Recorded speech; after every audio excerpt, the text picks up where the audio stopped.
Donc ceux qui ont pu obtenir un visa de transit signé par Sousa Mendes, et ceux, et on a tendance à l'oublier, qui ont pu obtenir un visa signé par le consul d'Espagne, parce qu'il pour aller au Portugal, il faut aller en Espagne, eh bien ceux qui ont obtenu ces deux sésames peuvent se rendre au Portugal. Et leur objectif n'est pas, pour la très très grande majorité, de rester au Portugal.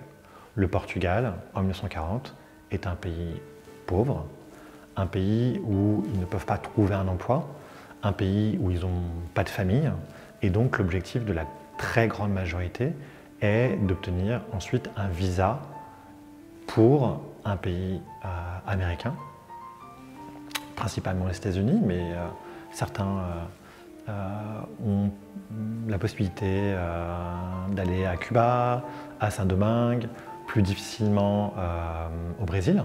Donc pour eux, le Portugal est un refuge éphémère. Sauf que certains espéraient rester peu de temps, mais ils vont rester plus longtemps. Pourquoi ils vont rester plus longtemps? D'une part, parce qu'ils n'obtiennent pas le visa, et donc ils doivent attendre au Portugal plus ou moins longuement l'obtention d'un visa. Et vous avez à Lisbonne plusieurs agences qui vont essayer d'aider ces réfugiés à obtenir des documents et de quoi manger et de quoi vivre pendant ce temps-là.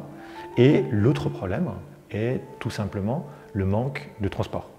C'est-à-dire qu'il y a assez peu de bateaux et encore moins d'avions pour pouvoir traverser l'Atlantique.